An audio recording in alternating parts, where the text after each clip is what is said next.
कडून विनंती आहे सगळ्यांना 25 तारखेला, कारण ते हडबड खूप होईल, कारण सगळा मराठा समाज हा अंतर्वालीकडे उसळणार आहे. पुन्हा एकदा मराठ्यांची लाट उसळणार आहे या राज्यात. पुन्हा एकदा त्याच ताकदीनं गरीब मराठा एकजुटीची ताकद दाखवून असा उसळणार आहे. इतकं भयंकर भगवं वादळ पुन्हा एकदा त्या राज्यात उसळणार आहे. त्याच्यामुळे तुम्हाला पाहुण्यारा वेळेला या जायला अडचणी येतील, वाहनं नसणार आहेत, कारण प्रत्येक नोकरदार वर्ग माणूससुद्धा त्या दिवशी अंतर्वालीकडे येणार आहे. आणि इथं 25 जानेवारीला हे आमरण उपोषण माझं सुरू होणार आहे. ज्याला बसायचं त्याने मनानं बसा, ज्याला नाही बसायचं त्याने बसू नका, बंधन नाही आहे. 24 जानेवारीलाच इथं गर्दी होणार आहे, कारण 24 जानेवारीला रात्रीच नोकरदार वर्ग, गोरगरीब मराठा हे सगळा व्यावसायिक समाज हे रात्री सगळे गोरगरीब सुद्धा इथं रात्रीच येणार आहे. त्याच्यामुळं सरकारला आता माझी शेवटची एक विनंती आहे, 25 जानेवारी 2025च्या आत मराठा समाजाच्या सगळ्या मागण्या मान्य करा. नसता तुम्ही सरकार जरी असाल तरी ह्यो गरीब मराठा समाज सरकारला भारी भरणार. तुम्हाला गुडघे आम्ही टेकायला लावणार. आम्हाला खवळून घेऊ नका, आमच्या शब्दावर पाय देऊ नका. ही देवेंद्र फडणवीस साहेबाला, शिंदे साहेबाला आणि अजितदादांना विनंती की मराठ्यांच्या पुन्हा पुन्हा वेठीस धरून त्यांना त्रास द्यायचा, त्यांच्याविषयी आकस द्वेष असेल तर सोडून द्या. आम्ही तोपर्यंत तुमच्याशी गोडीनाच बोलणार आहेत. आत्तापर्यंत आम्ही एक ब्रही शब्द तुमच्या विरोधात काढलेला नाही आणि काढणार पण नाही. पण जर तुम्ही 25 जानेवारीचं आता आरक्षण नाही दिलं तर आमचा तुमच्याविषयीचा जी अपेक्षा आहेत त्या भंग तुम्ही केल्यात. आमच्या ज्या तुमच्याकडून आशा आहेत त्या तुम्ही आमच्या पाण्यात डुबवल्यात. तुम्ही मराठा समाजाची बेमानी केली, मराठा समाजाला तुम्ही धोका दिला. आम्ही मात्र मग तुम्हाला सोडणार नाही, हे तुम्हाला जाहीरपणानं सांगतो.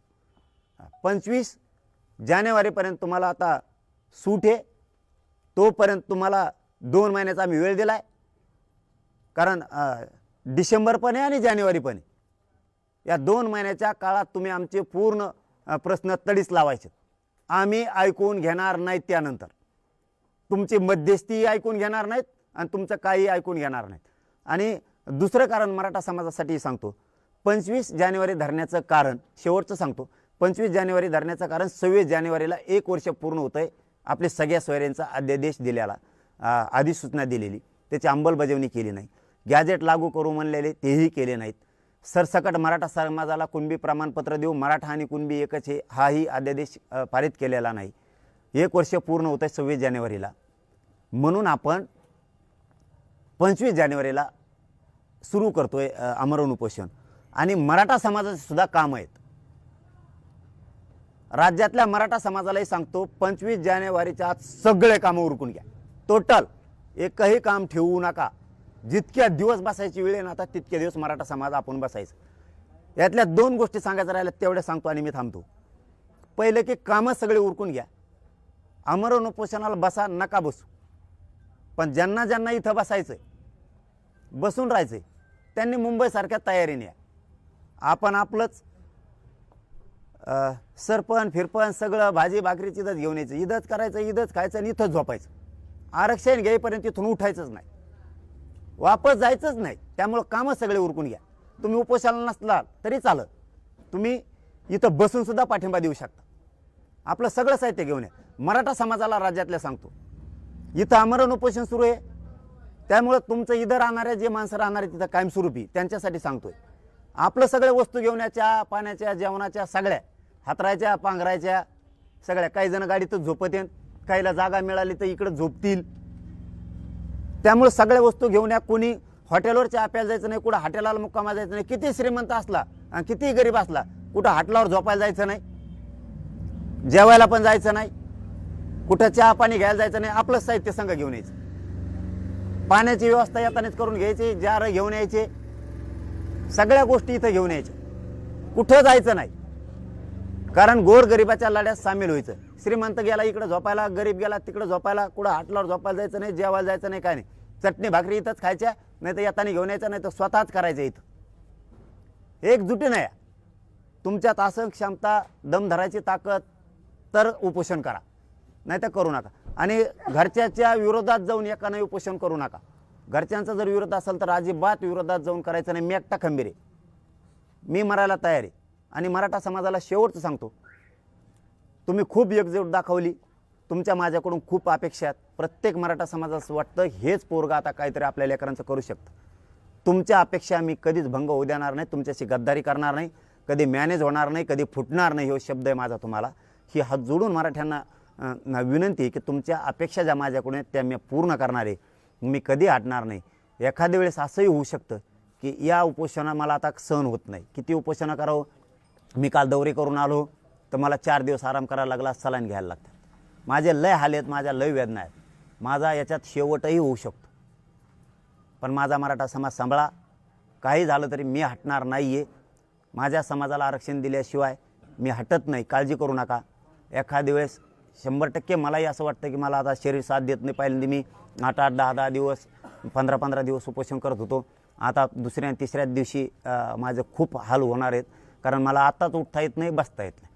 उठायला पायऱ्या चढायच्या असल्या तरी मला खाली वर धरायला 2-2, 4-4 माणसं लागतील. त्यामुळे माझे प्रचंड शरीरात वेदना आहेत उपोषणामुळं.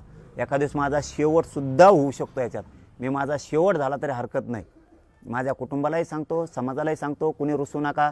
कुटुंबाला पण सांगतो, या समाजासाठी तुम्ही, मी नसलो बी तरी तुम्ही योगदान द्या. माझ्या समाजालाही सांगतो, तुम्ही समाजासाठी, आपल्या लेकरांसाठी सगळे लढा.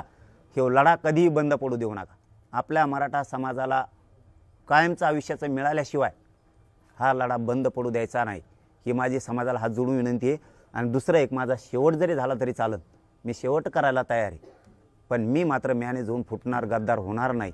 मात्र मराठ्यांनी एक हात जोडून तुमच्या पायात चिरणी विनंती माझी की 25 जानेवारीला तुफान ताकदीनं घराघरातले सगळे मराठी अंतरवालीत या, ही माझी सगळ्यांना हात जोडून विनंती. सगळे कामं धंदे बंद ठेवा.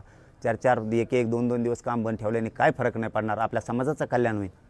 सगळे मराठी राज्यातले, कानाकोपऱ्यातले, मुंबई असन, कोकण असन, खानदेश असन, विदर्भ असेल, मराठवाडा, मुंबई पुणे शहरातले सगळे व्यावसायिक मराठे, नोकरदार कर्मचारी मराठ्यांनी सगळ्यांनी अंतरवालीकडे, शेतकरी मराठ्यांनी सगळे कामं बंद ठेवा. पण माझ्या मराठ्यांच्या लेकरासाठी एकजूट होऊन ताकदीनं अंतरवालीत या 25 जानेवारीला. आणि आपण आपल्या गावात बैठका उद्यापासून सुरू करा. तालुकाभर करा, जिल्हाभर करा, राज्यभर जितकं फिरता येईल तितकं फिरा. यावेळेस मराठा समाजाच्या बैठकाची, दौऱ्याची, फिरण्याची, लोकांच्या जाण्याची मराठा सेवकाच्या खांद्यावरती एवढी जबाबदारी. कारण मला फिरण्याचा त्रास सहन होत नाही आहे. मला या उपोषणापर्यंत जर मी आराम केला तर जास्त दिवस मी उपोषण करू शकतो आणि माझ्या समाजाला न्याय देऊ शकतो. शेवटी पुन्हा सांगतो, एकदा मात्र गावात मराठा ठेवू नका. 25 तारखेला घराघरातले मराठे घरी राहू नका. 25 जानेवारीला सगळे राज्यातले, कानाकोपऱ्यातले माझे मायबाप मराठे लेकरा बाळासह अंतरवालीत या. माझा शेवट झाला तरी चालन, पण मी मराठ्यांना आरक्षण दिल्याशिवाय आणि या सरकारला वाकवल्याशिवाय मागं हटणार नाही आहे. शेवटी मराठ्यांचं वादळ एकदा पुन्हा उसळा. भगवं वादळ या राज्यात पुन्हा उसळलं पाहिजे. इतक्या ताकदीनं मराठी या सरकार नाही तर मराठा सरकारपेक्षा मोठा आहे, पुन्हा एकदा मराठ्यांनी सिद्ध करा. धन्यवाद. तुम्हाला काय विचारायचं असलं तर विचार. 21 ऑक्टोबर 2023ला आता तुमच्या ज्या 7 मागण्या आहेत त्यामध्ये तुम्ही स्वतः असं म्हटलं होतं की EWS नावाचं पिल्लू सरकारनं सोडलंय आणि EWS हे मराठ्याला आरक्षणाचा लाभ होत नाही अशा अनुषंगाने आपलं वक्तव्य होतं आणि त्यावरनं आपल्याला EWS चे मारेकरी असं देखील म्हटलं गेलं. आणि आता 7 मागण्यात तुम्ही पुन्हा म्हणताय की EWS द्या. दादा, मी हे आज म्हणत नाही. मी पूर्वीपासूनच सांगतो, सगळ्यात महत्त्वाचं आरक्षण हे ओबीसीतलं आहे. बाजू नकोच, हे नको ते पण